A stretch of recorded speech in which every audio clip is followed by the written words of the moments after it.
just that's like one of these craziest CVs you can ever see. Like, think about, all right, you look at his CV. All right, he's a product manager. Wait, he's working product manager at Groupon. Okay, that's cool. 16. Wait, what? He's building the first supersonic commercial jet since the Concorde, and looks like he's succeeding. What? What kind of CV is that? That's like one of the biggest flexes I've seen in a long time. It's like, What's up, everyone, and welcome to another episode of NF Twins. Today we're talking about a blast from the past. We're going to talk about can supersonic planes bring it back? Specifically, is Boom bringing it back? Let's go. all right, everybody. So, in end of January 2025, because this is the year right now, Boom was the first time that brought civilian aircraft breaking the sound barrier back to reality. So it's a dream after the Concorde now retired over 23 years ago, 24 years ago. So 2021 was the last flight. And yeah, the reason is now this podcast mark, this episode, I want to split it into why first the Concorde failed. And then I want to talk about, of course, Boom, why this actually might not fail. And yeah, in general about the market. Exactly. So I think this is one of the part why the Concorde fails. So in general, now, first of all, why did even the Concorde fail? Because in the end, it was faster. It traveled from New York to London within 3 hours compared to normal 6 hours. It was flying at Mach 2.04, something like this. Whereas normally, I think they fly at 0.7, something like this, or 0.8. So there's a huge difference. But one of the major problems is fuel consumption. Just the fuel consumption was so much higher compared to the normal airplanes. For example, I think it consumed up to 3x more fuel than the Boeing 747-8 that came out back in the day, as well as I think, the 100, sorry, the 100, the 747-100 came out, where as well as only was able to carry roughly 100 passengers, whereas the Boeing that came out at the same time could, well, carry 350, 360 roughly on average. So it's like 3 to 4x more passengers, while also consuming x less fuel. That makes it already like between x more efficient because people didn't really care too much whether they spend a few more hours. So the Concorde just fizzled out. And Well, it's in general, look, all maintenance costs. It's not only the fuel, it's all the costs that made this fail. So airlines weren't able to make this profitable. So they weren't able to charge users or customers enough money to outweigh the costs of the operating costs of running this bad boy. And that's one of the things. So, which is also one thing that's different now, right? We think the differences are now, first of all, I think there's more, well, the travel market is different nowadays. I mean, it's been growing ever since it this year or next year's. I think it's projected to reach the first time over $1 trillion in, that's insane. And then obviously they have massive appetite in the high end tier for luxury or especially time. There's a lot of people that value the time, obviously. People with a lot of money, and those people are willing to pay extra money for it. Which is also back in the day, also they did that for the Concorde. Like a lot of famous people were traveling with the Concorde, and I mean, the pilots were almost rock stars. They always send back. This is this one story I saw on YouTube. As this pilot who always sent a menu of, because everything in the Concorde was focused on luxury. So that means food, menus, whatever. And he would send a menu back to all the rock stars, everyone, the Beatles, they had all the signatures. And then one famous person, he sent the menu back with all the signatures on it already, and he thought it was a gift. And so he took it home with him instead of fucking leaving it, signing it. And so he was really upset about it. what a shame. I know. So it just shows you like it was different time of travel. Everything was luxury focused already. But I think back then it was not able, maybe because of the tickets would have been too horrendously expensive, or even people weren't rich enough yet. And Also, additionally, costs are too high, right? There's like two sides of the coin. Mark mentioned that yes, costs were too high. Another reason is not only what kind of travel trips they could travel, right? Because then you can only travel supersonic over the sea. because over land is forbidden because of the sonic boom, and that Well, can not in the shatter first few years, glasses. right? In the first few years, that was not accurate, Lucas. In the first few years, they would travel around across the land as well, but then eventually the US initiated a law that made it forbidden for civilian aircraft to fly supersonic over land, as well as then a lot of countries followed. And that's when the Concorde also Which took it. also makes sense, right? Because you don't want to hear you don't want your glass to shatter potentially when the Concorde was breaking the sound barrier, which is like crazy. That must have been super, super cool. I mean, talk about shattering, like the supersonic booms, for those people who don't know. If you fly or drive, like it depends on, obviously, the supersonic boom is depending on the altitude. So the lower you to the surface area you are, I think the lower, the faster or slower you have to go. I don't know. I don't remember. Lucas can check it out. And the higher you go, so anyways, so supersonic boom is basically there's a sound barrier, and if you fly or move in a fast enough, you're gonna hit the sound barrier. And then depending on the structure of the airplane or the vehicle that you use, it creates a sound of a boom. And the smaller the surface area you give for the sound barrier to hit, the lower will be the noise of the actual boom.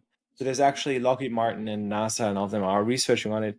They created a prototype they're actually already testing, which has I think like a 15-meter long nose, which will decrease the surface area of the boom and basically creates all the waves that the shock waves and make them very, very, very small. So which then leads it to a much less noisy boom, which at the end of the day you can hear only thump noise, thump thump, versus a loud like noise like a gunshot, basically, or even louder from supersonic boom, which then would also I think they're gonna test it this year or next year in unknown, not well to be named public areas and areas around the US for people to see and then report actually. So it will be super interesting to see and find out if that is going to be something that will bring it back, or it wants to bring it back. He wants to bring supersonic travel. Well, that there's a lot. He wants to remove it. So we'll see about that. Lucas, do you want to By talk the about way, if economics? you're on sea travel, sea level, the speed is 1,225 kilometers per hour Mm-hmm. to reach Mach 1, as well as temperature is 15 degrees, and at 10,000 feet, it's roughly 1,193. So it's like, I guess, 30 kilometers an hour or 32 slower to reach Mach 1 on the higher altitude. Mm-hmm. But it's not a huge difference, to be honest. So that's not make a huge comparison. But I think it's very important to mention that they're working on this too. That basically the sound barrier will make less of a sound, because this is really important to enable more and more travel ways. I don't know how to actually say that, but so basically, for example, right now, London, New York would be one of them, right? So you can travel that in 4 hours. Now, I want to talk about Boom, right? Because Boom is now the new one who was like, I wanna bring it New back, kid on the supersonic. block. Exactly. So Boom, actually, the company went to YC in 2016, which is quite interesting because back then loom shots or moon shots weren't a really big thing, because most of the startups where they founded were in software development, etc. Then seeing somebody who wants to build a supersonic jet is just crazy, especially after seeing that the Concorde failed. But a few years later, or well, now it's almost 8 years or 9 years later, you can see that they can say, hey, our our consumption or our operating costs are 75% lower, or will be 75% lower than the ones of the Concorde. Meaning, and we were like, all right, let's do the math, right? Because in the end, we love numbers. So we're like, okay, what are the numbers actually will it be valid or worth to travel, right? So let's say the Concorde had 100 passengers, and the operating costs were roughly 30 to, I think, 32,000, something like this. Wait, let me double check. Yes, it's 32,000 operating costs for, here we go. Let me open it here. Here we go. I mean, that's a if you think about it, 32,000 doesn't sound that much. I mean, But that's per nowadays hour, first right? class So per hour. operating up. So here we go. Wait, have it here. So the Concorde operating costs are roughly 32,000 dollars per hour. So on a flight from London to New York, which is 3.5 hours, you can estimate 112,000 per flight. If there's 100 passengers, that's 1,120 per ticket, excluding profits. Right? That's just a break-even point. That means, and That back includes in, everything maintenance as well, or no? yes, that includes maintenance, crew per hour, fuel, but it doesn't. It's just the airplane itself. It does not include the people at the check-in, etc., which is like very, very important because like this is just the airplane itself. So it's not that many, right? It's not that many people. Also, you have to consider if you want to make a profit. Let's say you want to have 100, right? Let's say you charge a double, right? So let's say double the price, then you have 2,000. That's 200,000 that you can make on each on plane, or 100,000 that you can charge. So that's just 100,000 profit. Whereas if you do it with 360 people and you just charge 100, 150, 200, it's already, the economics are much, much better. But coming back now, the Overture is estimated to have 75% less costs. Okay. Mm-hmm. So that means operating costs are not 32,000 per hour, but actually only 8,000, right, per hour on a 4-hour flight, because the Overture will fly between London and New York in 4 hours, not 3.5, because it's not going to fly at Mach 2, but in 1.7, which is like, I guess it's more efficient, fuel efficient. That's why they're not going to fly that fast, because it's not worth the extra fuel consumption. The flight is Well, actually on. yeah, no, 100%. They also added different materials. They said Exactly. engines are better, etc. But the available seats are only 80. So it's 20% less than before the Concorde Huge had. difference.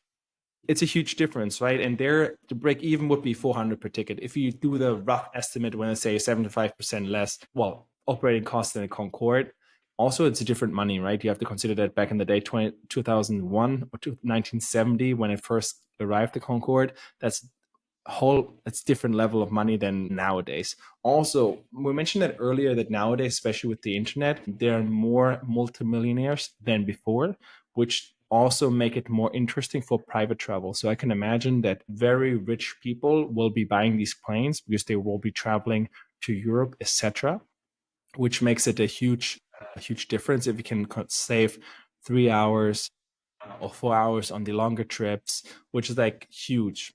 Also, right now, they're in talks with Elon Musk, is aka also with Trump, because they want to get rid of that law that you can basically travel supersonic over the US, which makes also, I think, west to east coast reduce the travel time by 90 minutes, so from Yeah. 6 hours to 4.5. I mean, yeah, like we mentioned that before already, right? That's Yeah. one of the things. No, but I think it's important to it just all a lot of things, it looks like, are playing into their field so that they can have a successful launch. Because if, like, now, of course, the 747-100 that came out, no, 747-8 can now have more passengers, is more fuel efficient, etc.